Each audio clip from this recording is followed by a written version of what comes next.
도박 중독 237만 시대. 237만 시네요. 중독으로 병들어가는 마음을 치유하는 정신건강의학과 신영철 교수님이십니다. 아유, 안녕하세요. 강북성병원 정신건강의학과 전문의 신영철입니다. 2001년 국내 최초로 개설된 도박 중독 클리닉에서 15년간 근무를 하시면서 환자를 본 도박 중독 치료의 권위자시기도 해요. 아니, 저도 이제 소개하다가 아까 좀 깜짝 놀랐지만 도박 중독 인구가 237만 사실입니까? 실제로 우리가 느끼는 것보다 훨씬 더 많은 숫자의 중독자들이 있을 것이다. 그렇게 예상을 하고 있습니다. 과거에는 우리가 도박에 접근하기 위해서는 많은 노력이 필요했지만 지금은 맞아요. 뭐만 있으면 돼요? 휴대폰이요. 그렇죠. 이걸로 이제 다 할 수 있으니까 너무 접근이 쉬워졌어. 노출이 많아졌죠. 중독자가 늘어나면서 어찌 보면 당연한 결과인지도 모릅니다. 아니, 이게 진짜 도박에 중독된, 이게 사실 가끔 뉴스를 통해서나 뭐 이렇게 주변에서 보면 이런 얘기를 간혹 듣기는 합니다만 예. 도박 중독이 다른 중독보다 좀 무서운 이유가 좀 있다고 그래요. 우리가 중독이라고 하면 이제 물질 중독이 떠오르죠. 그쵸. 술, 아, 맞아요. 마약. 예. 그렇죠. 근데 이제 행위 중독이라고 해서 예. 어떤 행동도 물질 중독과 똑같이 뇌에서 중독 현상이 발생한다. 그게 이제 도박 중독, 쇼핑 중독, 게임 중독 이런 것들이죠. 아니, 이게 저 도박 중독에 왜 걸릴까? 뭐 이렇게 또 생각을 하시는 분이 있을 수도 있는데 일반적으로 생각하기에는 뭐 돈 때문이 아닐까라는 생각이 좀 들거든요. 당연히 도박은 돈 따기 위해서 하는 거죠. 그렇죠. 그렇게 생각하기 쉽지만 사실 전혀 그렇지 않습니다. 아, 그래요? 그렇습니까? 도박은 어찌 보면 돈과 무관하다. 약간 과장되게 제가 말씀드리면 네네네. 예를 들면 술을 마시는데 일주일 뒤에 술이 취한다. 마시겠어요? 아니죠. 지금 취하니까 말이죠. 그렇지. 술을 마시면 지금 기분이 뿅 가야 돼. 예. 근데 일주일 뒤에 취한다. 마시지 않습니다. 경마장을 가서 배팅을 했는데 말들이 막 달리고 들어오죠. 말들이 경마장 밖을 나가서 석 달 뒤에 들어온대. 배팅할래요? 아, 그건 못 기다리죠. 그렇죠. 예. 중독이라는 것은 뇌가 즉각적인 보상이 주어질 때 중독이 되는 거예요. 중독성이 강한 도박이 뭐냐? 빨리 승부가 나는 거예요. 맞아요. 회전이 빠른. 너무 잘하시네. 저도 모르게 예. 회전이 굉장히 빠른. 중독이라는 것은 뭐 돈의 문제다. 그런 것들이 아니라는 뜻입니다. 이게 도박 중독이 이제 도파민의 영향이라고 하는데 이거 좀 많이 듣거든요, 도파민. 그렇죠. 도대체 이게 도파민이 뭡니까, 이게? 인간의 뇌는 수백억 개의 신경세포로 구성되어 있죠. 네네. 이게 각자 역할을 하기 위해서는 세포 간의 상호 연결이 있어야 됩니다. 이때 필요한 물질이 바로 신경 전달 물질이라는 거죠. 신경 전달 물질. 우리 세로토닌 이런 얘기 한동안 좀 예, 들어보셨죠? 맞아요. 마음을 좀 평화롭게 만들어주고 항상성을 유지하는 물질이에요. 맞아요. 세로토닌. 근데 예. 이제 최근에 우리 도파민 이야기를 많이 하는데 도파민 중독 뭐 이런 얘기. 그렇죠. 뇌에는 아주 원시적인 뇌가 있는데 여기서 도파민이 분비되게 되는데 이 도파민은 쾌락, 보상 회로에 작동하는 것입니다. 보상 중추를 통해서 전두엽으로 전달이 되면 기분이 좋아지는 거죠. 그러니까 우리가 어떤 행동을 하면 기분이 좋아지죠. 네. 그러면 그 행동을 반복하게 되겠죠. 반복하게 되죠. 그렇죠. 이게 너무 지나치면 중독 현상. 중독이 되는. 우리가 중독이 무서운 이유는 큰 자극을 맛을 보면 작은 자극에는 뇌가 반응을 하지 않습니다. 그렇죠. 이게 가장 무서운 겁니다. 제가 아는 분 가운데 한 분이 일주일 만에 5억을 딴 분이 있습니다. 일주일 만에 5억이요.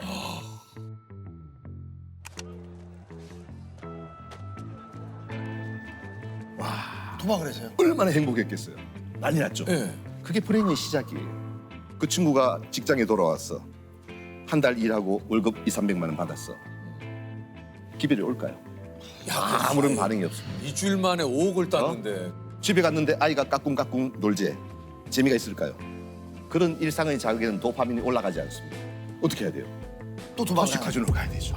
결국은 전 재산을 다 탕진한 친구가 있죠. 그러니까 중독이 무서운 이유는 한번 우리가 큰 자극을 지속적으로 이게 마주하게 되면 작은 일상 행복이 사라지게 되는 겁니다. 그게 가장 큰 불행의 시작이라고 볼 수 있습니다. 이게 참. 와, 이게 참 좀 진짜 그 예전에 그런 얘기를 하더라고요. 이게 저 뭐 굉장히 큰 카지노나 이런 데는 돈을 많이 따가도 전혀 걱정을 하지 않는다. 언젠간 저 사람은 다시 돌아올 걸 알기 때문에. 아 진짜 그 얘기를 누가 여기 어디서 제가 들었는데 진짜 고개가 좀 끄덕여지더라고요. 그 말은 도박은 결국 시간과의 싸움이라는 뜻입니다. 그러니까요. 자, 우리 세 명이 고스톱을 친다고 가정해 봅시다. 네. 100만 원씩 냈어. 네. 밤새도록 치면 누가 따가죠? 기술이 좋은 사람이 따가겠죠. 그렇겠죠. 그런데 만약에 옆에서 한 판 칠 때마다 누가 1,000원씩 뗀다고 가정해 봅시다. 네. 그러면 밤새도록 치면 돈은 누가 가지고 있어요? 저 사람이 따요. 그렇죠. 그러니까 오래만 앉아 있으면 돈은 사라진다는 뜻입니다. 카지노는 누가 따든 말든 걱정이 없죠. 가만히 시간만 보내면 자동적으로 돈은 들어오게 돼 있습니다. 카지노에 그래서 시계가 없대잖아요. 맞아요. 저도 그 얘기 들어요. 창문도 없고. 창문도 없고. 우리나라는 있습니다. 아, 있습니다. 아, 우리나라는 있습니까? 네. 어. 자, 그러면 왜 돈을 잃는다는 걸 아는데 못 빠져나올까요? 뭐 왜 그럴까요? 이제 하지 않으면 문제가 생기는 시기가 옵니다. 아, 처음에는 좋아서 했지만 나중에는 하지 않으면 힘든 거예요. 내 스스로가. 두 번째는 거기서 빠져나오는 순간 현실로 돌아와야 되잖아요. 빚이 1억이야. 도박을 하는 동안은 그거는 손실이 아니죠. 아직 하고 있으니까. 근데 거기서 나오는 순간 확정 손실이 되어버립니다. 제가 만난 분 가운데 가장 큰 돈을 잃었던 분이 거의 한 500억 가까이 예? 잃었던 분. 500억이요? 예.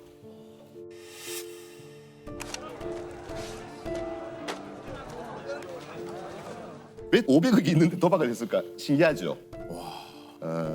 정말 대단한 분이셨죠. 열심히 살아서 중소기업을 잘 이룬 상까지 많이 받은 그런 분인데 어느 날 은퇴하고 난 뒤에 카지노에 중독돼요. 그리고 돈을 다 잃었는데 제가 만나서 이렇게 뵈니까 평생 한 번도 도박을 해보신 적이 없대요.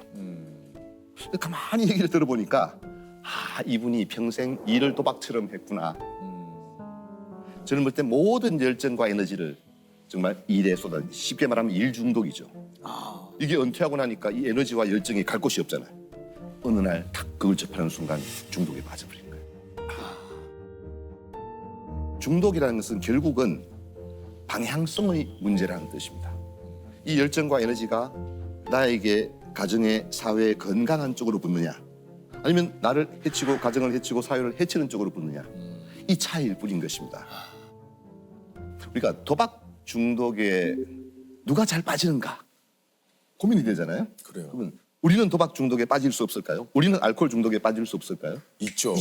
있어요. 예. 중독에 누가 빠지는가 물어보는데 누구든지 중독에 맞아요. 빠질 수 있습니다. 근데 그 가운데 특별히 중독에 잘 빠지는 성향을 가진 사람들이 좀 더 있긴 합니다. 그래요. 어떤 성향의 사람들이 좀 도박 중독에 잘 빠지는? 이제 크게 두 가지로 보는데 첫 번째는 자극 추구형이다 이렇게 이야기하는데요. 어릴 때 물어보면 그 구슬치기, 딱지치기를 해도 다 따야 되는 친구들이 있어요. 예. 승부사의 기질을 갖고 있어요. 아, 이 에너지와 열정이 넘쳐요. 당구 쳤지 물어보면 300이래. 뭐 물어볼 것도 없어. 근데 빠지면 아주 뽕을 뽑아야 되는 친구들이 있어요. 이게 있어요, 좋게 있어요. 말하면 열정과 에너지가 너무 좋은 거잖아요. 근데 이 방향을 잘못 잡으면 이제 중독에 빠지는 소질을 갖고 있는 거예요. 그러니까 꼭 다 그런 건 아닙니다만 그런 뭔가의 승부욕. 심심함을 못 견디죠. 자극을 못 받으면 기분이 나쁘고 우울해지니까 끊임없이 자극을 받는데 그게 도박이나 술이나 마약이 채워주는 거죠. 그런데 또 한 부류는 이제 현실 도피형이라 그래가지고 기분은 좀 우울해. 학교 가도 뭐 재미가 없어. 이런데 아이고 도박을 하거나 이럴 때는 아주 기분이 좋아지는 현실 도피적인 모든 걱정을 잊을 수 있잖아요. 그런 분들이 이제 중독에 잘 빠지는 성향을 가진 사람들인 것입니다. 아니 이게 저 사실 재발률이 상당히 또 높은 것이 이렇게 중독. 이게 좀 치료를 하시다 보면 의사로서 좀 허탈하실 때도 좀 있을 것 같아요. 당연하죠. 예. 일반적으로 정신과 의사가 그렇습니다만 특히 중독을 보는 정신과 의사는 맷집이 좋아야 됩니다. 그렇습니까? 그 재발이라는 것은 어찌 보면 이 중독 치료의 당연한 결과이기도 합니다. 아, 그렇습니다. 그런 과정을 다 거쳐서 좋아지는 거예요. 자, 술 끊자. 그리고 평생 갔다. 물론 그런 분도 있습니다. 그러나 대부분은 가다가 떨어지고 가다가 또 좌절하고 가다가 실수하고 이 과정을 거쳐서 좋은 결과에 도달하게 되죠. 이 떨어진다고 해서 그걸 좌절하기 시작하면은 치료자도 견디지 못하고 우리 환자도 견디지 못하죠. 그래서 저는 약간 농담식으로 재발하면 박수를 쳐라. 야, 참 잘했다. 그렇게 얘기해요. 그거 어떻게 박수 칩니까? 단도박 모임, 단주 모임의 일계명이 뭔가 아셔야 돼요. 뭡니까? 나는 술 앞에 무력했음을, 나는 도박 앞에 무력했음을 시인합니다. 이게 일계명이에요. 이걸 깨닫는 순간 어떻게 해야 돼요? 도움을 받아야 되는 거예요. 이게 치료의 첫 번째 단계라는 뜻입니다. 하지 말라는 말을 계속 한다는 말은 무슨 뜻일까요? 문제가 생기면 해결해 준다는 뜻입니다. 하지 말라고 말하면서 하면 돈을 갚아주잖아요. 그 결과에 대해서 내가 책임지겠다는 것을 간접적으로 가르쳐 주는 것입니다. 하든지 말든지 내 관심사가 아니에요. 그건 저 사람의 문제예요. 결과에 대해서 그 사람이 책임지도록 만들어주는 것입니다. 도박 중독자들을 집단 치료할 때 동물 실험을 했을 때 쥐에게 마약을 주입합니다. 그러다가 놀랍게도 한 4마리의 쥐가 있으면 한 마리는 나중에 마약을 먹지 않습니다. 어떤 쥐일까요? 대장 노릇을 하는 쥐입니다. 리더로서의 역할을 함으로써 마약을 접하는 시간이 줄기 시작합니다. 이 사회적인 역할이 얼마나 중요한 것인지 모릅니다. 이 사람이 본성을 회복하고 원래 자기 자신의 모습으로 돌아가도록 그 역할을 부여해 주는 것이 가족들의 역할일 것입니다. 요즘 그 진짜 유튜브, 네. 예, 특히 쇼폼, 이 쇼폼에 대한 이 중독에 관한 얘기도 정말 많이들 하시잖아요. 잠잘라고 잠깐 켰는데 아침 해를 예, 보게 된다거나.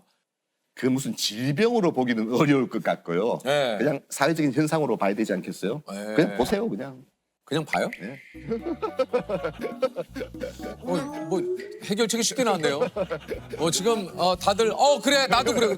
그냥 보라고? 이게 이제 문제가 뭔가 하면 네. 이게 질병으로 볼 때는 어떤 게 있는가 하면요. 단순히 많이 본다, 많이 한다 그런 문제가 아니에요. 뭡니까? 그럼 아이가 게임을 몇 시간 하면 중독이에요. 그런 기준이 있어요? 없습니다. 이렇게 많이 보고 안 보고의 문제가 아니고 그것 때문에 다른 일상에 지장이 그러니까. 있는가 그 문제예요. 예를 들면 쇼폼 막 재밌잖아요. 네. 많이 봐. 재석 씨가 그게 중독돼가지고 막 하루 종일 그거 보다가 녹화로 일상을 와야 되는데 못해, 일상을 못해. 오지를 일상. 못해. 네. 유퀴즈 녹화를 못 왔어. 이거는 심각한 거죠. 그거는 문제 중독이에요. 그러나 그걸 다 하면서 내가 일상을 잘 유지하고 있다. 그거는 뭐 병적으로 중독성이 강한 물질은 아니란 뜻이죠. 숏폼이라는 것 자체가 짧은 시간에 많은 자극을 받게 되잖아요. 그렇죠. 문제는 그걸로만 도파민이 올라간다. 다른 것으로서는 도파민이 올릴 수 없어. 이렇게 되면 인생이 이제 피곤해지죠. 그건 인생이 피곤해지죠. 그게 정말 중요한 개념이라고 보시면 되겠습니다. 그 연애 프로그램 같은 거 이런 것도 막 도파민 이런 것도 좀 문제가 좀 될 수 있을까요? 그 도파민 중독이라는 이야기를 하죠. 도파민은 중독되는 거 아닙니다. 도파민 무슨 죄가 있습니까? 도파민 중독이라는 것은 우리 사회가 지나칠 정도로 자극 추구적인 성향을 가진 게 아닌가 여기에 대한 경고의 이야기입니다. 우리 사회가 지난 100년 동안 받을 자극을 이제는 1년 만에 다 받아버린 것입니다. 만사를 제쳐놓고 우리는 자극적인 일에만 몰두하게 되는 것이거든요. 이렇게 되면 이제 나중에 도파민이 균형을 잃게 되고 중독 현상이 발생하게 되는 것이죠. 성숙하다는 게 뭘까요? 우리는 즉각적인 보상만을 바랍니다. 성숙하다는 것은 이 지연 보상, 나중에 보상이 오는 것을 견딜 수 있는 능력이에요. 자기를 조절할 수 있는 능력이 생깁니다. 내가 힘들어도 나를 조절하면서 조금 기다렸다가 나중에 보상을 더 받는 것도 받아들일 수 있는 성숙함이 있었으면 좋겠어요. 아니 사실 정신건강의학과 의사분들을 뵐 때마다 또 어떻게 보면 인간의 마음을 치료한다는 것이 이게 참 얼마나 어렵고 고된 일인지 오늘 교수님도 나오셨지만 참 간접적으로 좀 느끼는 것 같은데 정작 어떻습니까? 교수님의 마음을 좀 돌보지 못할 때도 있나요? 어렵죠. 어렵죠. 예. 사람이 살다 보면 그런 날이 있죠. 나의 의지만으로, 나의 노력만으로 해결하지 못하는 수많은 일들이 있습니다. 저는 2018년도 12월 31일 밤을 평생 동안 잊지 않습니다. 어떤 정신과 의사 한 분이 환자분의 칼에 돌아가셨죠. 고 임세원 교수라는 분이었습니다. 정신질환 환자가 휘두른 흉기에 숨진 고 임세원 교수의 빈소가 오늘 차려졌습니다. 피습 당시 위협을 받는 상황에서도 마지막까지 다른 환자들과 간호사들의 안전을 챙긴 사연이 전해지면서 주위를 더욱 안타깝게 하고 있습니다. 제가 하던 연구소의 부소장이었습니다. 제가 오전에 진료를 보고 그 친구가 오후에 진료를 받죠. 운전을 하고 가는 중에 전화를 받았죠. 사고가 났다고. 그리고 돌아오면서 수많은 생각을 했죠. 그가 떠나고 저는 맷집이 무지무지 좋은 사람이거든요. 그런데도 버티기가 힘들었나 봐요. 제가 자면서 그렇게 서럽게 울었대요. 그리고 몇 달을 지나고는 다시 일어서기로 했어요. 그 아픔도 그 슬픔도 내 삶의 한 부분임을 수용하고 나는 다시 일어서서 나의 길을 가야 한다. 그가 떠나고 나서 내가 제일 가슴 아팠던 것이 뭔지 아세요? 우리 둘이 찍은 사진이 단 한 장도 없었습니다. 충격적이었죠. 그리고 그때부터 내가 나의 제자들, 내가 좋아하는 사람들에게 연락하고 누구야 밥 먹자. 그리고 사진을 찍기 시작했습니다. 우리가 큰 아픔을 겪고도 살 수 있는 이유는 두 가지입니다. 한 가지는 시간의 힘이지요. 그 시간보다 더 위대한 치유의 능력을 가진 게 딱 한 가지가 더 있습니다. 긍정적인 감정 기억의 힘이라는 것입니다. 작은 일상에서 웃게 되는 기억들이 있죠. 감정이 동반된 기억은 뇌에 남게 됩니다. 여러분도 지금 여러분이 만나고 있는 또 여러분이 옆에 있는 이 사람들이 얼마나 소중한 사람들인지 그들과 함께 맺는 이 관계들이 얼마나 내 삶에 소중한 것인지를 깨닫는 그런 한 해가 되었으면 좋겠습니다.